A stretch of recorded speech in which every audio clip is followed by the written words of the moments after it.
deforestation, which led to soil erosion, which caused huge amounts of debris and sediment to rush downstream, blocking up the canals and reservoirs. Raging and flooding broke down the entire man-made watershed. The result? Famine in a city of as many as 1 million people. Hang on. All right. That looks like a great way to cool off. Yeah, the water actually comes from the Siem Reap River way down here. Now, is this water wheel something that you guys built yourself? No, I'm not exactly sure who built this, but in any case, it's just a hypothetical reconstruction of technology that they may have used during the Angkor period to move water from very low places up to much higher ground.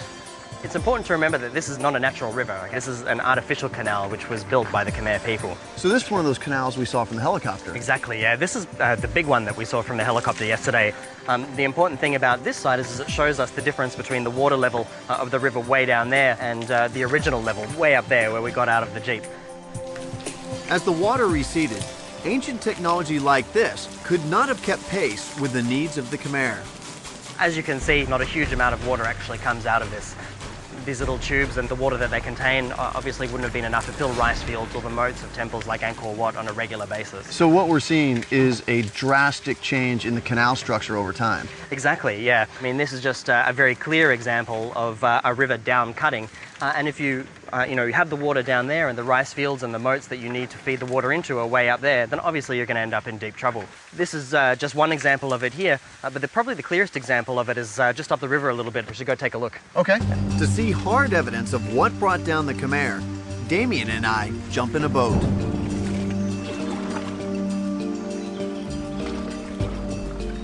It's amazing to think that all of these canals are man-made. Yeah, it's actually difficult to imagine it when you're down here on the river. You know, once you get up there in the air, you can really see that far from being a sort of natural course, it's actually laid out in a very particular kind of way for a very particular kind of purpose.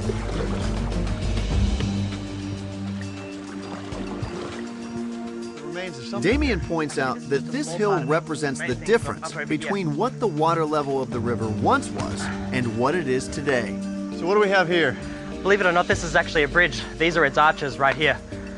Would this then be the bridge for the canal that we just came up from? Exactly. 1,000 years ago, the water would have run straight down through here and passed beneath these arches onto the other side. So we're standing on the original bed of the canal. That's right. Increasingly, as the years went on, the water level cut down into the landscape and just basically ended up going around this bridge, meaning it was completely ineffective.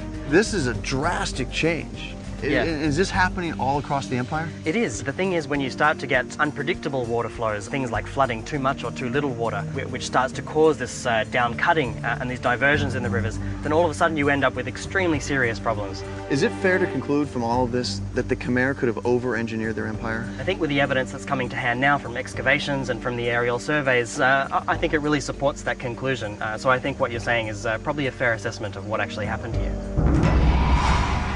The widespread failure of the Khmer's complex water system also left them vulnerable to attack. Their enemy to the north, the Siamese, successfully sacked Angkor in 1431. A year later, the royal court and Khmer people abandoned this site, moving south to where Cambodia's capital of Phnom Penh is today. For 600 remarkable years, these temples were added to and adorned. With their abandonment in the mid-15th century, however, one of the world's greatest building programs came to an end. But unlike other lost civilizations that have succumbed to the jungle, the Khmer's greatest temple, Angkor Wat, held on, with the help of a very special group of people. The truth is, this place was never fully abandoned. After Buddhism was adopted as a state religion, this site became a place of pilgrimage. Even after the last Khmer king left, the monks stayed and arduously worked to keep the forest from swallowing this great temple. And it's through their 4 centuries of effort that Angkor Wat is still here today.